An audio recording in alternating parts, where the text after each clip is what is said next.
Hello everyone, কেমন আছেন সবাই? আশা করি সবাই অনেক অনেক ভালো আছেন।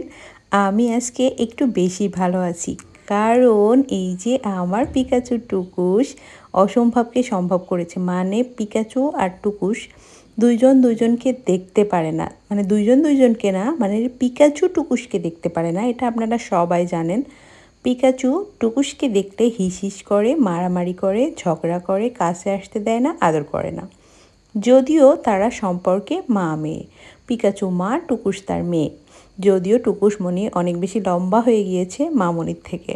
তো ঘটনাটা আসলেই আমার কাছে মনে হচ্ছে না যে এটা জমিনের ঘটনা, কারণ একসাথে পিকাচু আর টুকুস একই টেবিলে বসে খাবে, এটা খুবই আশ্চর্যজনক ঘটনা। কারণ এই ঘটনা গত প্রায় 9-10 মাস ধরে ঘটছে না। কারণ পিকাচু যখন খাবার খায় তখন টুকুস আশেপাশে থাকলেও তার মেজাজ গরম হয়ে যায়, বা টুকুস যখন ঘরে থাকে তখন পিকাচু ভুল করেও ঘরে ঢুকে না।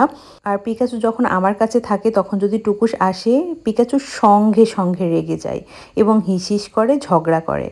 তো যাই হোক, তো এই জন্যই আমার কাছে ঘটনাটা মনে হচ্ছে যে এটা আসলে জমিনের ঘটনা না, এটা হচ্ছে আসমানের ঘটনা।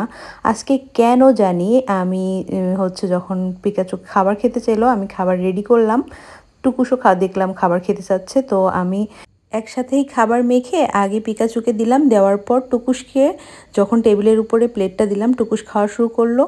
তো পিকাচু ওই যে আপনারা থাম্বনেইলে যে ছবিটা দেখতে পাচ্ছেন, যে লুকটা দিয়েছিল, ওই লুকটা দিয়েছিল টুকুসের দিকে, যে তুই কেন আসলি। তারপরেও কেন যেন আমার দিকে তাকালো, তাকিয়ে আর কিছু বলল না। কেন যেন আমি জানি না, ওর মনে দয়া হয়েছে, না হলে এতক্ষণে ওকে থাপ্পড় দিয়ে নামিয়ে দেওয়ার কথা।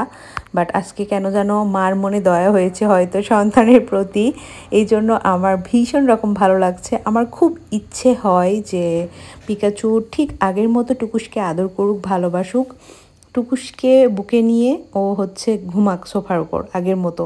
এটা আমার খুব ইচ্ছে হয়, বাট এটা ঘটছে না ঘটনাটা, কারণ এটা নাকি খুবই ন্যাচারাল ঘটনা। দেখুন পিকাচু কিন্তু খাচ্ছে, বাট টুকুসের প্লেটের দিকে ওর নজর, আর টুকুসের দিকেই কিন্তু ওর নজর। ও কিন্তু চোখটা অ্যাঙ্গেল করে করে বারবারই দেখতেছে টুকুস কি খাচ্ছে বা টুকুস কি করছে।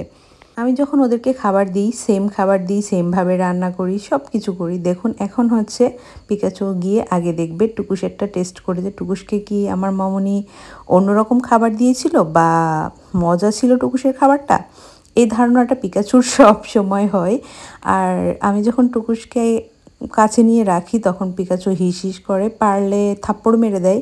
ওর মনে হয় যে আমার মামনির আদর সব টুকুস নিয়ে নিচ্ছে। এটা নাকি হচ্ছে আপনার বিড়ালদের নেচার বা মাংসাশী প্রাণীদের নেচার। ওরা বড় হলে বাচ্চা মা একসঙ্গে থাকতে চায় না বা থাকতে পারে না, এটা ওদের প্রাকৃতিক নিয়ম। তো যাই হোক, ভিডিওটা আপনাদের কাছে কেমন লাগলো অবশ্যই কমেন্ট করে জানাবেন, কারণ এটা একটা দুর্লভ ভিডিও ছিল অবশ্যই। আর পিকাচু টুকুসকে যারা চিনেন তারা বুঝতেই পারছেন আমি কি বলতেছি, আর যারা চিনেন না তারা আমার চ্যানেল থেকে ওদের আগের ভিডিও দেখে নিতে